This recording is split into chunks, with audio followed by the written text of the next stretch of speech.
আসসালামু আলাইকুম। আমি শান্ত। আজকে আলোচনা করব নবম দশম শ্রেণীর রসায়নের প্রথম অধ্যায় রসায়নের পরিচিতি নিয়ে।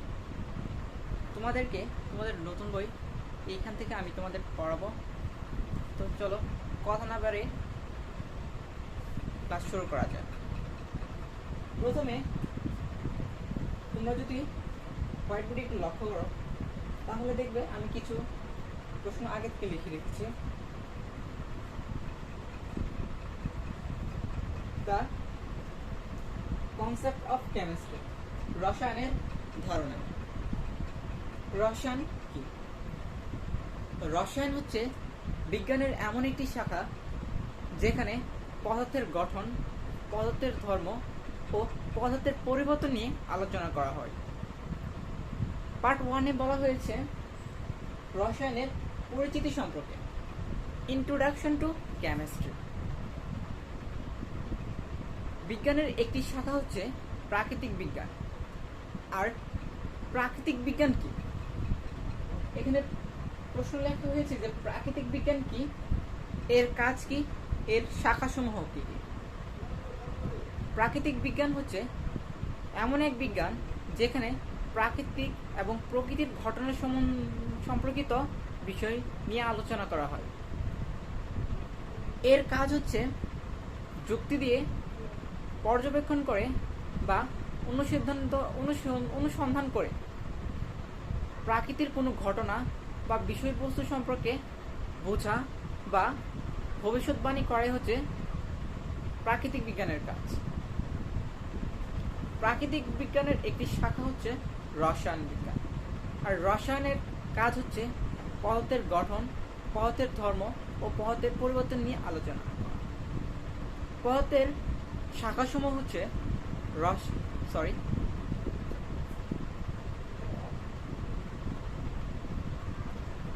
প্রাকৃতিক বিজ্ঞানের শাখাসমূহ হচ্ছে পদার্থ, রসায়ন, উদ্ভিদবিজ্ঞান, প্রাণীবিজ্ঞান, জ্যোতির্বিজ্ঞান, অণুজীব বিজ্ঞান, মৃত্তিকা বিজ্ঞান ইত্যাদি। তারপর বলা হয়েছে প্রথম ব্যবহৃত ধাতবন। আদিমকাল থেকে মানুষ নানা ধরনের ধাতব পদার্থ ব্যবহার করে আসছে। এখন বলা হচ্ছে যে সর্বপ্রথম তারা কোন ধাতু ব্যবহার করে। তারা সর্বপ্রথম ব্যবহার করে যে ধাতুটি সেটি হচ্ছে সোনা। তাদের ব্যবহৃত প্রথম ধাতুটি হচ্ছে সোনা। ব্রোঞ্জ কি? কত খ্রিস্টাব্দে এর ব্যবহার শুরু হয়, এর কাজ কি, আর কোন কোন কাজে ব্রোঞ্জ ব্যবহার করা হয়। ব্রোঞ্জ হচ্ছে কপার ও টিন এর ধাতুকে গলিয়ে অতঃপর তাদের তরলকে একত্র করে ঠান্ডা করার পর যে কঠিন ধাতুর সংকরণ তৈরি হয় সেটি হচ্ছে ব্রোঞ্জ। এর ব্যবহার শুরু হয় খ্রিস্টপূর্ব 3500 অব্দের দিকে। ব্রোঞ্জ দিয়ে সাধারণত ভালো মানের অস্ত্র তৈরি করা হতো। আর আদিমকালে মানুষ এটি ব্যবহার করত ফসল ফলানোর কাজে, পশু শিকার করার কাজে এবং জ্বালানি কাঠ সংরক্ষণে ব্রোঞ্জ ব্যবহার করত। তারপর যদি দেখি দেখা হয়েছে অ্যাটম কি, কে এবং কত খ্রিস্টাব্দে এর ধারণা দেওয়া হয়। অ্যাটম হচ্ছে পদার্থের অবিভাজ্য কণা।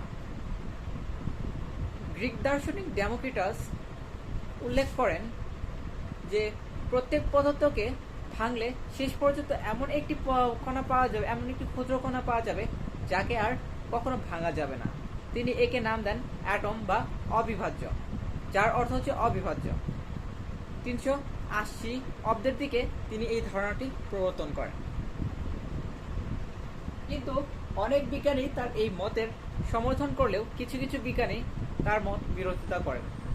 তার মধ্যে বিখ্যাত বিজ্ঞানী অ্যারিস্টটল মনে করতেন পদার্থ হচ্ছে মাটি, পানি, বায়ু ও আগুন এর সমন্বয়ে গঠিত। তারপর লেখা হয়েছে মিশরীয়দের রসায়ন চর্চা। মিশরীয়দের রসায়ন চর্চাকে বলা হতো আলকেমি বলা হতো। আর সেই সময়ে যারা রসায়ন নিয়ে চর্চা করত তাদেরকে বলা হতো আলকেমিস্ট। আলকেমি শব্দটি আলকিমিয়া থেকে এসেছে। আলকিমিয়া দ্বারা মিশরীয় সভ্যতাকে বোঝানো হতো। আলকিমিয়া শব্দটি এসেছে আবার কিমি শব্দ থেকে। আমরা যদি একটু লিখি, আলকিমি শব্দটি এসেছে CHEMI, কিমি বা KIMI, কিমি থেকে। আর এই কেমি থেকে এসেছে কেমিস্ট্রি শব্দটি, যার অর্থ হচ্ছে রসায়ন। যদি বাম দিকে লক্ষ্য করি তাহলে দেখা যাবে যে রসায়নের জনক কে? আধুনিক রসায়নের জনক হচ্ছে অ্যান্টনি ল্যাভোসিয়ার। কিন্তু সর্বপ্রথম রসায়নগারে রসায়ন নিয়ে পরীক্ষা করে আলকেমিস্ট জাবির ইবনে হায়ান। তিনি সর্বপ্রথম রসায়ন নিয়ে গবেষণা করেন। কিন্তু তিনিও মনে করতেন পদার্থ মাটি, পানি, বায়ু ও আগুন দ্বারা তৈরি। তার কিছু ধারণা অস্পষ্ট থাকায় তার মাধ্যমে রসায়নের প্রকৃত রহস্য উন্মোচন সম্ভব হয়নি। তোমরা যদি তোমাদের বইয়ে লক্ষ্য করো তাহলে তোমরা দেখতে পারবে কিছু বিজ্ঞানীদের নাম উল্লেখ করা রয়েছে। তোমরা যদি এখানে দেখবা যে এখানে রয়েছে Antoine Lavoisier, Robert Boyle, sir Francis Bacon আর জন ডাল্টন। আধুনিক রসায়নে তাদের অবদান অনস্বীকার্য।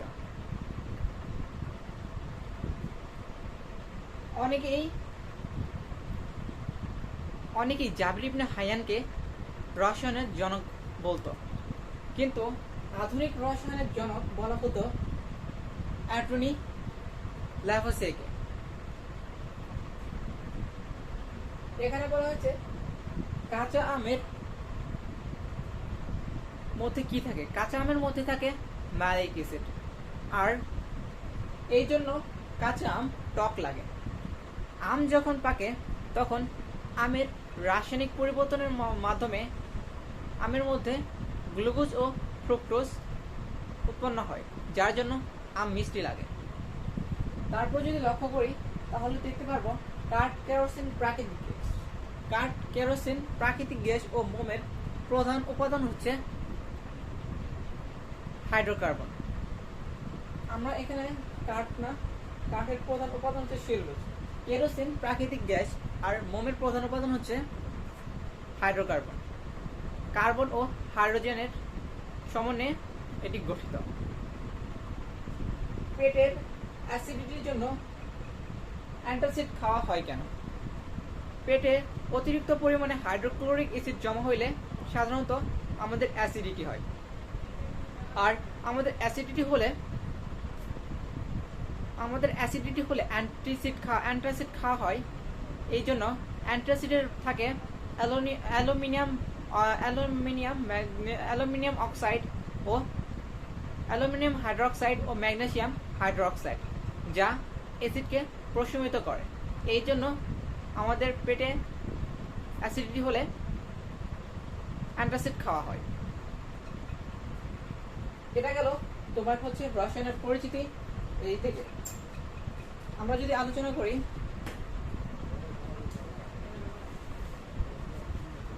আমরা যদি প্রশ্নগুলো একটু মুছে দেই,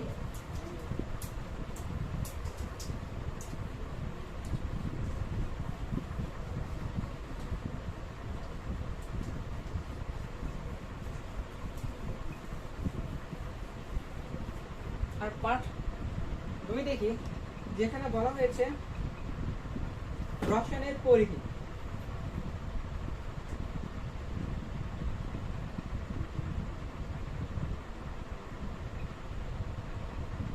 পরিধি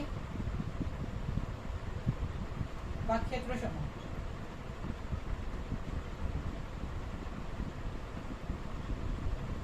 রসায়নের পরিধি বা ক্ষেত্রসমূহ। রসায়নের পরিধি বলতে রসায়ন কতটুকু পর্যন্ত বিস্তার লাভ করেছে বা রসায়নের কাজগুলো কি কি সেটাই এখানে আলোচনা করেছে। এখানে তেমন কিছু আমি দেখতে পাই নাই, তবে তোমরা একটু ভালোভাবে পড়ে নেবা। এখানে একটা ইম্পর্টেন্ট প্রশ্ন রয়েছে, সেটা হচ্ছে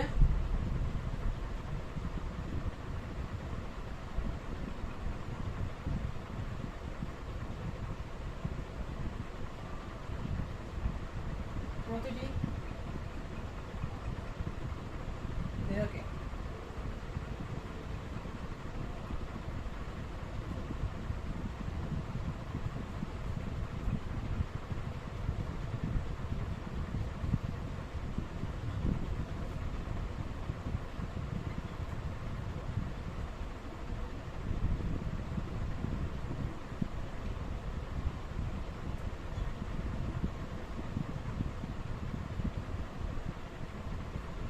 এখানে এটা একটা লাইন এখানে আমি লিখলাম যে প্রতিটি দেহকে একটি বড় কারখানার সাথে তুলনা করা হয়েছে।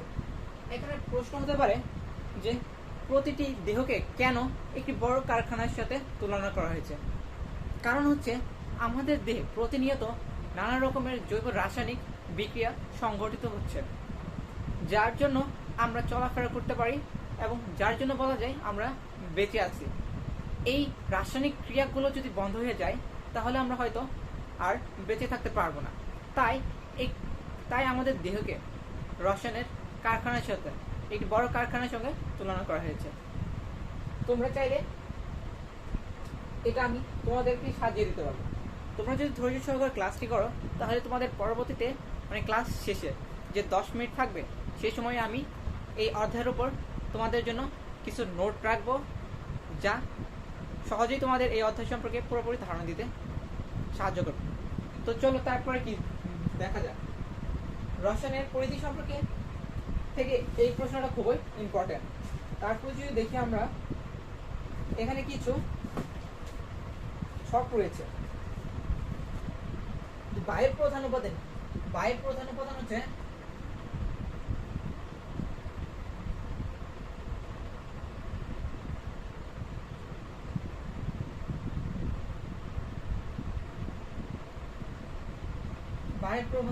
হচ্ছে অক্সিজেন। বায়ুর প্রধান উপাদান হচ্ছে অক্সিজেন। খাবার পানি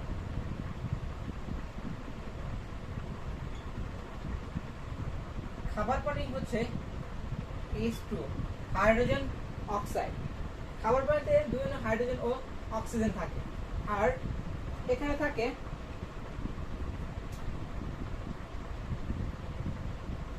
ক্যালসিয়াম ও ম্যাগনেসিয়াম।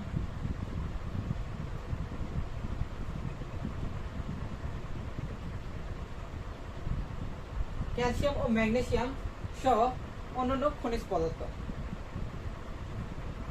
উদ্ভিদের অত্যাবশ্যকীয় উপাদান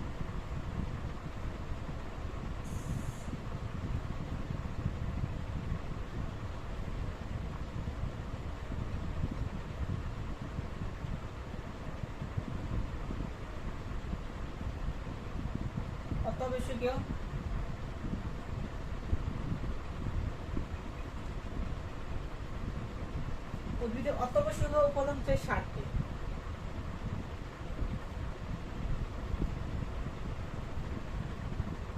নাইট্রোজেন, অক্সিজেন,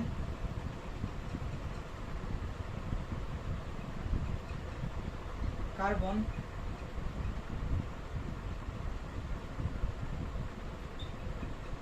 ফসফরাস,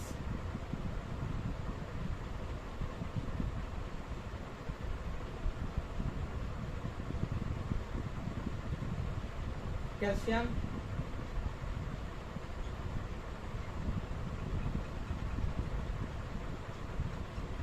ম্যাগনেসিয়াম ও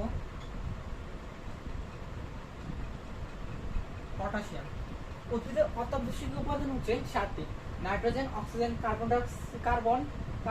কার্বন, ফসফরাস, ক্যালসিয়াম, ম্যাগনেসিয়াম আর পটাশিয়াম। এটা হচ্ছে একটা উদ্ভিদের অত্যাবশ্যক উপাদান। সার হচ্ছে রাসায়নিক পদার্থ। আর একটা উদ্ভিদে সার দেওয়া হয় উদ্ভিদের এই 8টি অত্যাবশ্যকীয় উপাদান প্রদানের জন্য উদ্ভিদকে সার প্রদান করা হয়। সার আমাদের উদ্ভিদে এই অত্যাবশ্যকীয় উপাদানের চাহিদাগুলো পূরণ করে থাকে।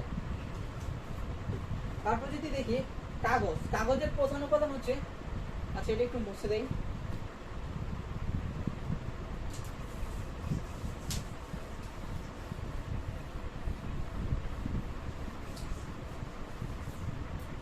কাগজের প্রধান উপাদান হচ্ছে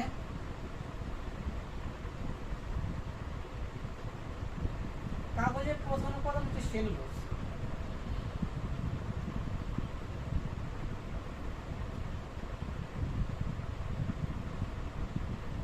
কাগজের প্রধান উপাদান হচ্ছে সেলুলোজ। আর কাগজ পাওয়া যায় বাঁশ, কাঠ, আখের ছোবড়া ইত্যাদি থেকে আর কি কাগজ উৎপাদন করা হয়। তারপর রয়েছে 1.3 রসায়নের সাথে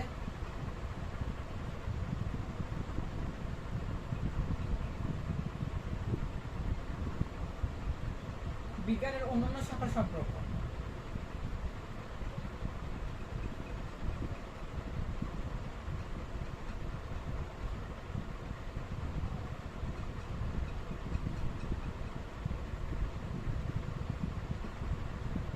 রসায়নের সাথে বিজ্ঞানের অন্যান্য শাখার সম্পর্ক, তার মধ্যে হচ্ছে গুরুত্বপূর্ণ হচ্ছে রসায়নের সাথে জীববিজ্ঞানের সম্পর্ক, রসায়নের সাথে পদার্থবিজ্ঞানের সম্পর্ক, আর রসায়নের সাথে গণিতের সম্পর্ক। যদি আমরা একটু দেখি জীববিজ্ঞানের সাথে রসায়নের সম্পর্ক,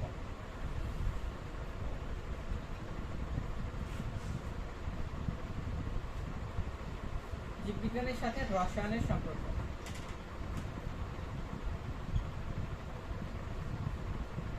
সেকেন্ডে যদি দেখি পদার্থবিজ্ঞানের সাথে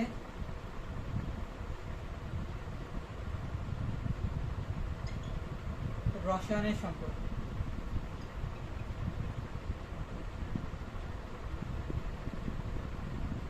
আর থার্ড যদি আমরা লিখি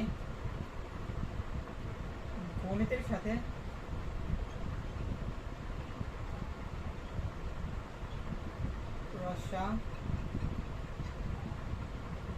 রসায়নের সম্পর্ক। জীববিজ্ঞানের সাথে রসায়নের সম্পর্ক কিভাবে? যা বললাম যে আমাদের দেহে যে প্রতিনিয়ত যে বিক্রিয়াগুলো ঘটছে সবকিছুই রসায়নের অবদান রয়েছে। তেমনিভাবে বিভিন্ন ইলেকট্রনিক্স, বিদ্যুৎ, মোটর, ইঞ্জিন ইত্যাদির ক্ষেত্রে রসায়ন ভূমিকা অপরিসীম। তারপরে যদি বলি যে গণিতের সাথে রসায়নের সম্পর্ক, আমরা যে হিসাব নিকাশ করি সব কিছু কিন্তু গণিতের অন্তর্ভুক্ত। গণিত ব্যতীত রসায়ন কল্পনা করা যায় না। ঠিক তেমনিভাবে বলা যায় অন্য অন্য বিজ্ঞান যেমন রসায়নের উপর নির্ভরশীল, ঠিক তেমনিভাবে রসায়নও অন্য অন্য বিজ্ঞানের উপর তদরূপ নির্ভরশীল। এটাই এই ওখানে আলোচনা করা হয়েছে। তোমরা চাইলে আমি ক্লাস শেষে এগুলো থেকে একটু সুন্দরভাবে আলোচনা করতে পারি। তারপর হচ্ছে একটু যদি মুছে দেই,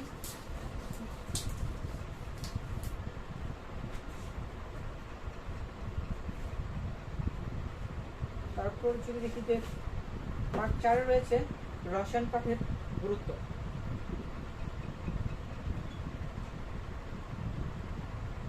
রসায়ন পাঠের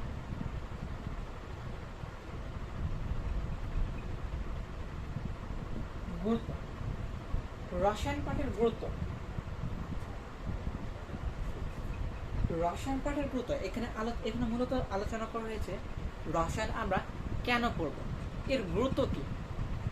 আমরা যে সকালে ঘুম থেকে ওঠার পর ব্রাশ দিয়ে দাঁত মাজা থেকে শুরু করে খাবার খাওয়া, শার্ট পরে বাইরে যাওয়া, সাইকেল দিয়ে বা গাড়িতে করে বা যানবাহনে করে অন্যখানে যাওয়া, সব কিছুর মধ্যেই রসায়ন রয়েছে।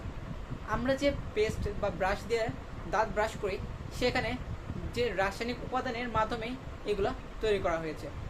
আমরা যে শার্ট বা কাপড় পরি সেটা হচ্ছে ফাইবার তন্তুর মাধ্যমে তৈরি করা হয়, যা রসায়নের অবদান রয়েছে। আমরা যে গাড়িতে চড়ে অন্যখানে যাই সেখানেও রসায়নের ভূমিকা রয়েছে। আবার রসায়নের গুরুত্ব, আমরা যে শুধু ভালো কাজের জন্য রসায়ন পড়ব তেমন কিন্তু না, যে রসায়নের যে খারাপ দিক রয়েছে সেগুলো থেকে বাঁচার জন্য আমাদের রসায়ন পড়তে হবে। যেমন খাদ্য সংরক্ষণে ব্যবহৃত হয় প্রিজারভেটিভস।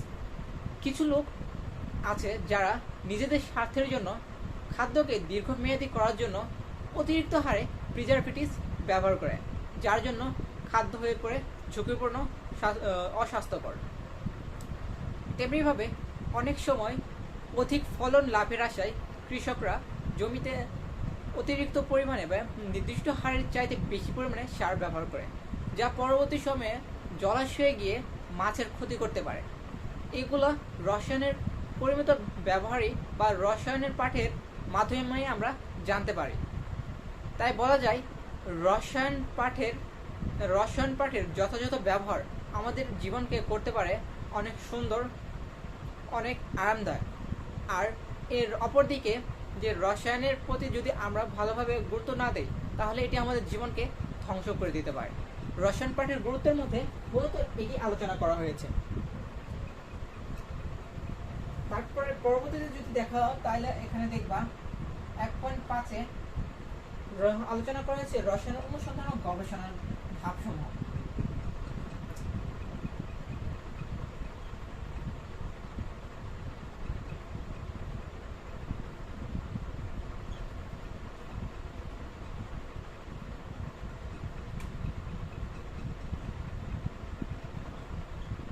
রসায়ন অনুসন্ধান ও গবেষণা প্রক্রিয়া বা রসায়ন অনুসন্ধান ও গবেষণা প্রক্রিয়ায় 6টি ধাপ উল্লেখ করা হয়েছে বা 6টি ধাপ পাওয়া গেছে। এক হচ্ছে বিষয়বস্তু নির্ধারণ,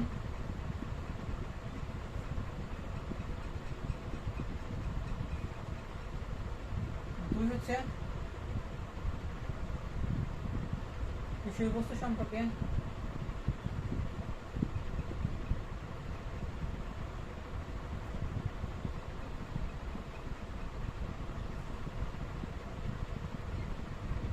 জ্ঞান অর্জন,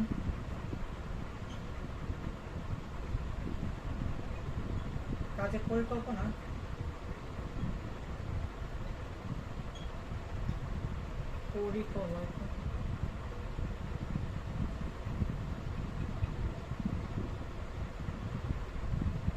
কাজের পরিকল্পনা প্রণয়ন। আর 4 নম্বরটা হচ্ছে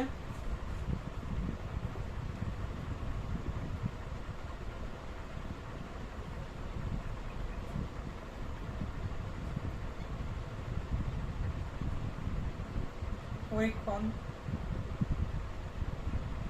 5 নম্বরটা হচ্ছে তথ্য বিশ্লেষণ, তথ্য সংরক্ষণ ও তথ্য বিশ্লেষণ।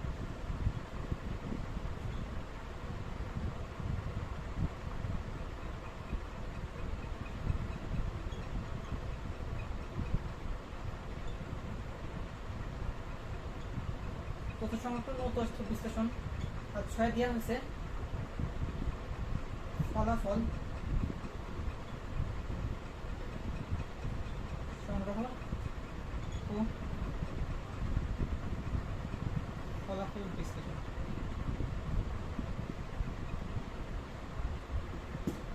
এই 6টি এখানে আলোচনা করা হয়েছে। এই 6টা অনেক গুরুত্বপূর্ণ। তোমাদের পরীক্ষায় অনেক সময় আসে যে অনুসন্ধান ও গবেষণা প্রক্রিয়ার দ্বিতীয় ধাপটি কি, বা অনুসন্ধান ও গবেষণা প্রক্রিয়ার তৃতীয় ধাপটি কি, বা আসতে পারে যে অনুসন্ধান ও গবেষণা প্রক্রিয়ার প্রথম ধাপটি সম্পর্কে আলোচনা করো। যে কোনো কিছু সম্পর্কে অনুসন্ধান জিজ্ঞাসার জন্ম দেয়। কোনো কিছু করতে গেলে আমাদের প্রথমে বিষয়বস্তু নির্ধারণ করতে হয়, আর তার সাথে রাখতে হয় সেই বিষয় সম্পর্কে সামগ্রিক জ্ঞান। আর সেই সামগ্রিক জ্ঞান থেকে কাজের পরিকল্পনা প্রণয়ন অনুযায়ী কাজ করতে হয়। তারপর সেটা পরীক্ষা করা হয়, পরীক্ষার পর ফল সংরক্ষণ ও তা তথ্য বিশ্লেষণ করা হয়, তথ্য সংরক্ষণ করা হয় এবং তা বিশ্লেষণ করা হয়। পরবর্তীতে সেই ফলগুলো সংরক্ষণ করা হয় ও ফল বিশ্লেষণ করা হয়। এর মাধ্যমে একটা পরীক্ষা সম্পন্ন হয়। তারপর যদি দেখি তো 6 বলা হয়েছে, এটা একটু মুছে দেই।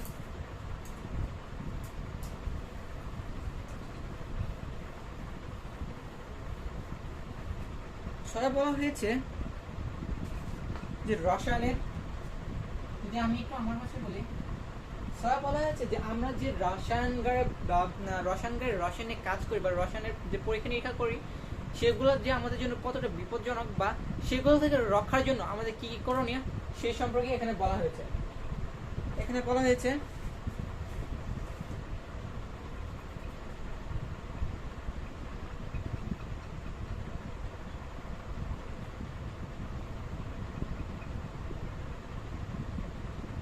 রসায়ন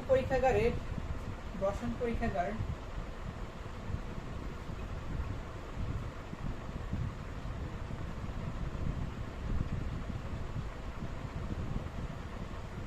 ব্যবহারে ও পরীক্ষাগারে ব্যবহৃত বিভিন্ন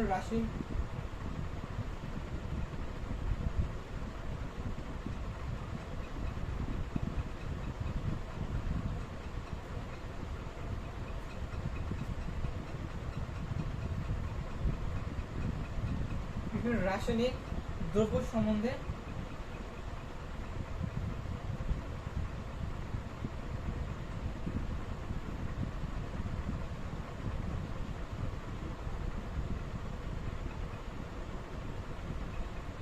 সতর্কতা। এখানে একটু আলোচনা করা হয়েছে যেখানে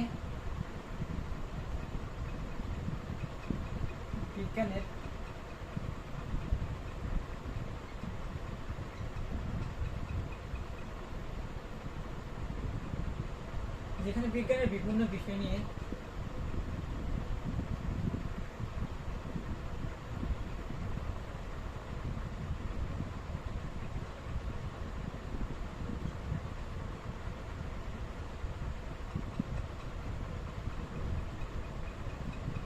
পরীক্ষা নিরীক্ষা বা গবেষণা করা হয় তাকে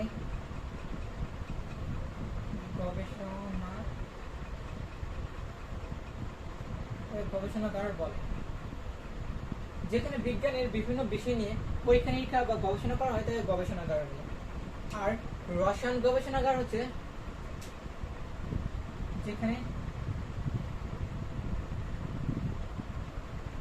বিজ্ঞানের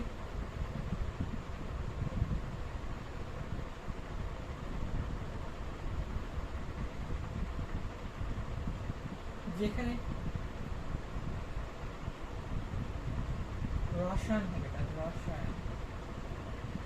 রসায়ন বিজ্ঞানের বিভিন্ন বিষয়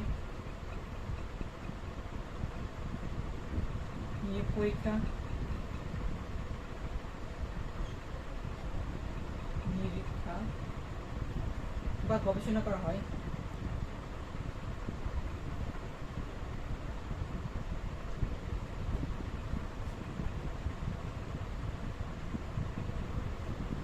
তাকে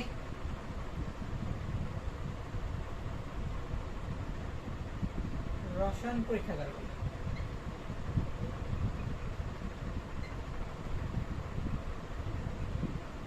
রসায়ন পরীক্ষাগার বা রসায়ন গবেষণাগার বলে। রসায়ন পরীক্ষাগার বা রসায়ন গবেষণাগারে ব্যবহৃত কিছু উপাদান হচ্ছে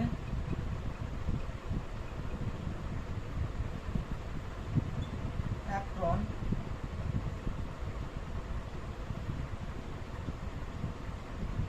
হ্যান্ড গ্লাভস,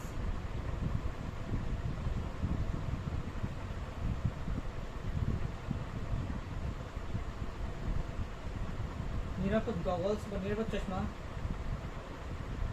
আর মাস্ক। এগুলা রসায়নগারে নিরাপত্তার জন্য ব্যবহার করা হয়।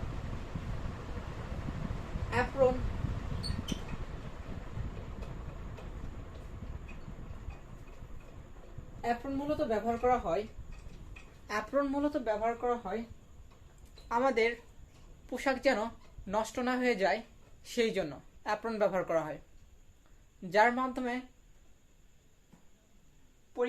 পরীক্ষা করার সময় রাসায়নিক কোনো দ্রব্য আমাদের শরীরে না লাগে, আমাদের কাপড়কে নষ্ট না করতে পারে, তাই অ্যাপ্রন ব্যবহার করা হয়।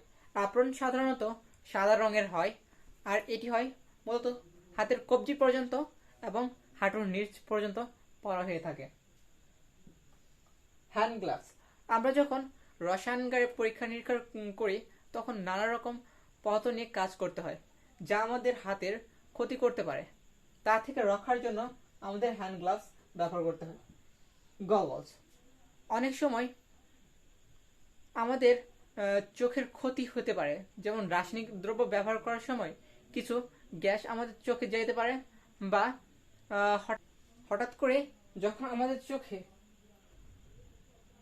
রাসায়নিক দ্রব্য যাবে সেগুলো থেকে রক্ষা পেতে আর কি গগলস ব্যবহার করা হয়। মাস্ক হচ্ছে নিরাপত্তার জন্য।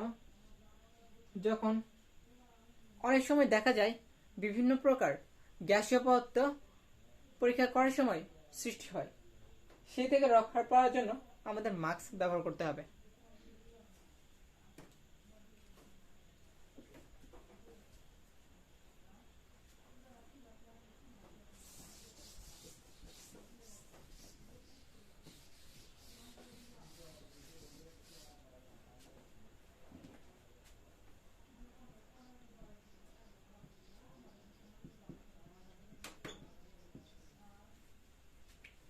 তারপর যদি দেখি, তোমরা একটু সাংকেতিক চিহ্নগুলো পড়ে নেবা, আর আমি কিছু নোট এখন লিখে দেবো, তা তোমরা একটু স্ক্রিনশট দিয়ে রাখবা, আর এগুলো একটু ভালোভাবে পড়বা, তাহলে ইনশাল্লাহ এই অধ্যায় থেকে তোমরা কমন পাবা।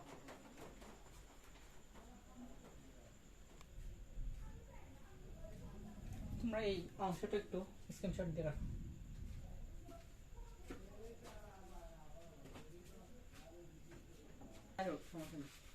আচ্ছা, তোমরা এটা একটু স্ক্রিনশট দিয়ে রাখো, কাজে লাগবে।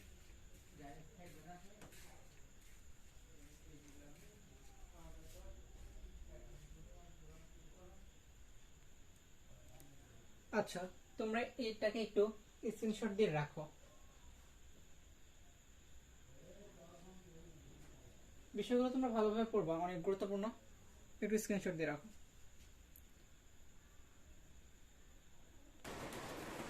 আচ্ছা, তোমরা এটার একটা স্ক্রিনশট নিয়ে রাখো।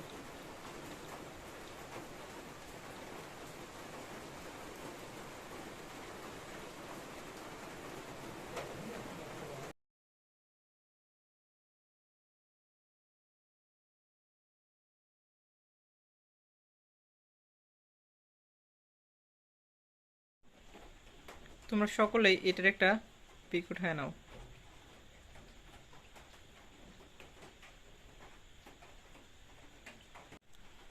তোমরা এই অংশের একটা স্ক্রিনশট নিয়ে রাখো।